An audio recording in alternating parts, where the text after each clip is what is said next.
cambiar, ahora que vamos hacia la vía electoral, al reencuentro, la reinstitucionalización, que no hay que cambiar la política, que los derechos humanos hay que seguir peleando por ellos.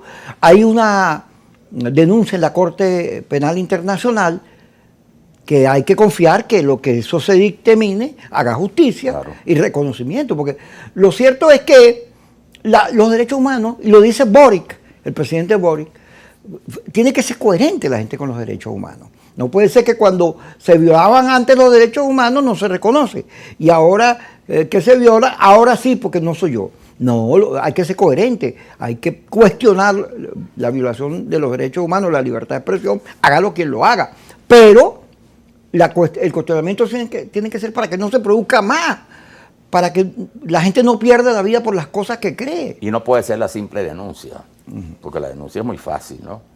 Tienen que ser, por ejemplo, situaciones que han llevado a resultados importantes en América Latina, pues el caso de lo ocurrido en Argentina durante las dictaduras, ¿no? El caso del propio Pinochet, los crímenes, las torturas en Chile, lo que ocurrió en Centroamérica, el caso de Guatemala.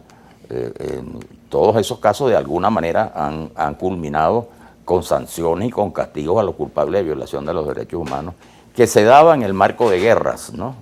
De guerras abiertas, pues, y en la guerra es muy difícil determinar quién viola y quién no viola los derechos humanos, porque factores en guerra, la guerra es frontal, ¿no? Y es armada. En consecuencia, bueno, el riesgo, si no la intención, el riesgo de violar los derechos humanos, lo corren los factores que están en pugna, ¿no?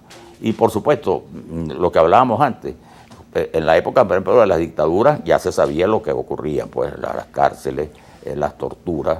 En el caso de Venezuela, que tiene una historia tan grande, bueno, todos sabemos lo de Juan Vicente Gómez, los testimonios de Pocaterra, el libro de Pocaterra. Cuando la dictadura de Pérez Jiménez, bueno, todos sabemos lo que ocurrió, los crímenes, y todo eso fue documentado, el caso de Guasina, por grandes venezolanos, José Vicente Abreu, el esfuerzo que hizo José Agustín Catalá como editor por recoger todo eso. Pero yo te decía que en el caso de la democracia esto comenzó de alguna manera el tema a manejarse cuando efectivamente la confrontación política en Venezuela se radicalizó mucho a partir del año 60 y fundamentalmente del año 63. Entonces ahí ocurrieron también de los derechos humanos con una advertencia. Esos hechos ocurrieron ejerciendo la presidencia reconocidos demócratas, y demócratas que habían venido siendo víctimas ellos de la cárcel, de las torturas y de la persecución. Porque bueno, el tema también de los derechos humanos tiene que ver con estos climas de conflictividad. Fíjate, por ejemplo, en el caso de Leoni, un demócrata como Leoni, tan buena persona, todo el mundo recuerda la bondad de Leoni y de su familia.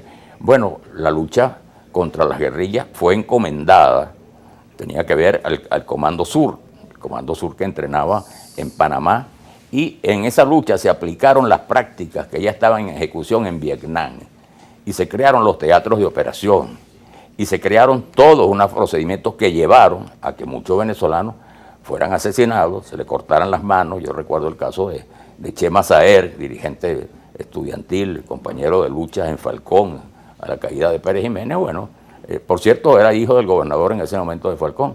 Bueno, y lo detuvieron en el bachiller y le cortaron las manos a él y a Ovalle.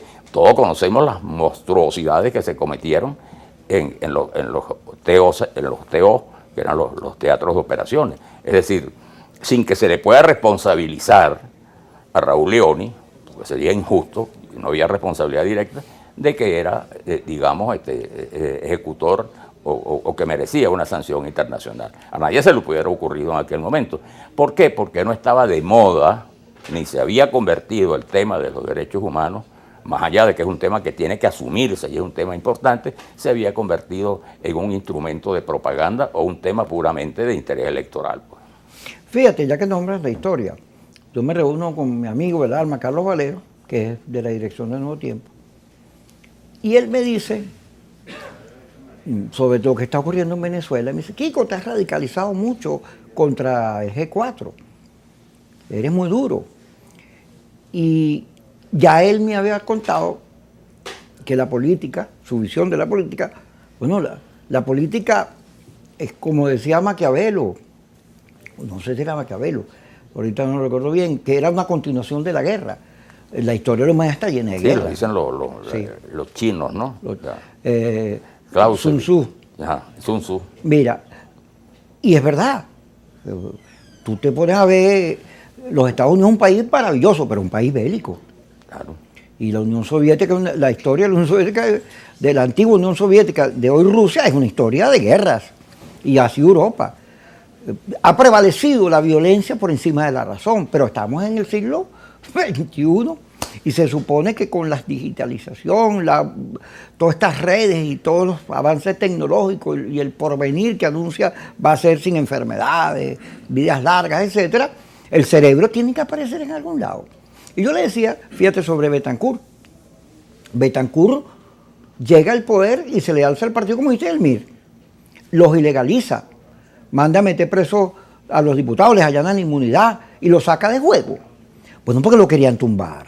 Entonces No, yo pero le decía, antes había enfrentado todas las operaciones, la revancha del perijimenismo, de los sectores claro, la bomba militaristas, no, la bomba, de Trujillo, el golpe militar de Barcelona, la invasión de Castrolión por la frontera del Táchira. el porteñazo y el carupanazo que lo acabas de decir. Ahí estaba ya mezclado una parte de la izquierda, ¿no? Sí, pero había una guerra. Claro, no, Claro, pero querían guerra tumbar al absolutamente. gobierno, el gobierno se defiende. Ahora tú te pones a ver ahorita, cuando tú anuncias que vengan los marines, que le den un golpe de Estado a Maduro y empieza la operación Edon, tú estás anunciando una guerra.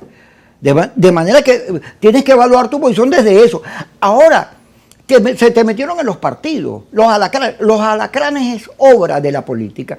Tú generaste un problema porque te saliste de la vía electoral y en muchos de esos partidos la gente quería ir a votar, como está pasando ahorita, pero tú impusiste la línea abstencionista. Bueno, el gobierno ni corto ni perezoso vio un boquete y se metió. Y hubo gente que se metió porque creía, no solo porque le dieron plata, eso es muy simple, porque creía en la lucha electoral. Entonces, tú en vez de meterte en esa reflexión, que en el caso del Partido Comunista terminó en el MAS, que fue una discusión que cambió el mundo, porque surgió el eurocomunismo, una época en que los partidos comunistas se cambiaron el nombre y se convirtieron en otros socialdemócratas o socialistas. Después de la invasión de Checoslovaquia. Claro, porque una crítica a la Unión Soviética. Entonces, esa reflexión, la discusión abierta, produjo esos cambios significativos. Entonces, aquí hay gente que no quiere discutir sus errores. Todo eso de pedir que los gringos invadieran, toda la abstención, todo eso fue un error. Claro. Entonces quieren taparlo. Y Los quieren que errores. tú agarres y quieren seguir a utilizar estas cosas que ocurren de derechos humanos para decir lo mismo sin una coma de corrección. Eso lo vamos a hablar cuando regresemos, porque ya Yesenia, mira, no, si me tiras ese zapato, te voy a anunciar en la logna. Ya regresamos.